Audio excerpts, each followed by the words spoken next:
was when it happened and not closer to the season. Thanks. Yep. I guess following off of that, since I just got here, I take it then you were one of the players that Kirk was mentioning had the appendectomy I was. issue. And when did it take place? Was it like during a workout or was it just off on set? It was, I got sick over the weekend, and I was in contact with our medical staff, and then I went to the ER, and they, I was pretty ill at the time, and, they gave me IVs and did whatever and kind of got everything under control, and then I went home thinking I'd be fine, and then I got sick again. So I went back, and then they did a CT scan and decided to take my appendix out. And that would have been over the course of Saturday night to Tuesday morning. So it would be about 3 days of just kind of misery.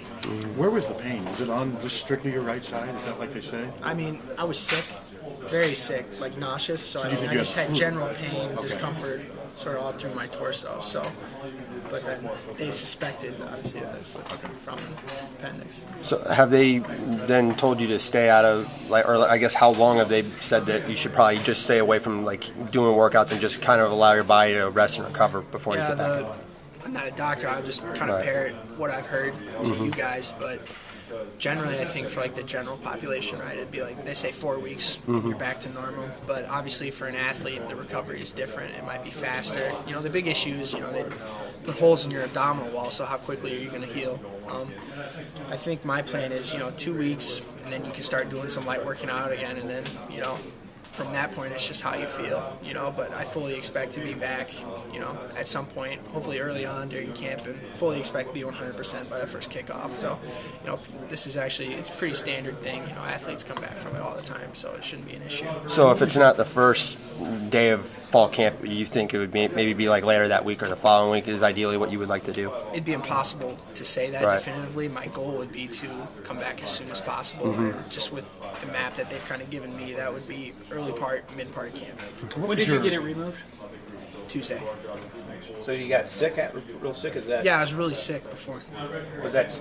Well, that before you're saying? Yeah, I was. No complications from the surgery. Oh no. James, last year was the first year in 4 or 5 years that I was at a losing season. So how hungry are you guys to bounce back this season? We're really hungry. Obviously 4-8, we're not proud of it. That's not what we want. We're getting sick of talking about it. But we're getting to that point, where we're gonna have some new stuff to talk about once camp starts and the season starts. But for us, it's just. Somebody asked me what was the biggest source of motivation, to change or to try and do better last year, and I told them pride. It's the biggest thing. Pride in myself and the football player I want to be, the type of team I want to be on, and pride for my teammates.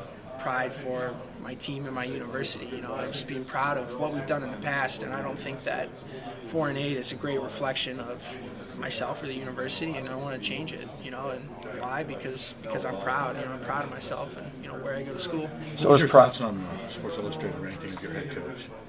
No comment. So was pride then something that you used to kind of motivate your teammates then, as you're going through workouts and maybe getting them to do that extra rep? Or well, I suppose motivating people, I don't know, motivating people, that's something that's really hard to do. That's what coaches try to do. That's what business leaders try to do. But because I'm proud, I mean, they have to have it within themselves, right? And I think they do. Every person has a certain element of pride, in what they do, or you would hope. And that's something that you just kind of develop, or, something that becomes endearing to you over time, the more time that you spend around the program. But it's not something that I feel I necessarily have to overemphasize, or the coaches overemphasize. It's more just assumed. So did you notice a change then in the attitude, just as you went through workouts with your teammates? And did you get the sense that motivation was there with them, whether it was you that was providing it or just a coach or whoever? I don't think that our shortcomings last year were due to a lack of motivation at all. So I think it's more detail. And so the biggest focus for us, the biggest sense I've gotten, is not necessarily that people are more motivated or anything, but more attention to details and just understanding how fine the line is from starting off the season 4-2, 2-0 in the conference, then to all of a sudden a 6-game slide, it can happen just like that. And the next thing you know, it snowballs and it's out of control. And the biggest thing for us has been to make sure that those younger contributors, older as well, but more specifically the younger contributors last year who are going to be key contributors this year, understand how detailed we have to be if we're going to be better than what we've been in the past. And then even more so if we want to be in conversation for talks about conference championship, BCS bowl games, national championship. That's all stuff we're shooting for, and so we're just trying to build a culture that is prepared to go out and make that happen.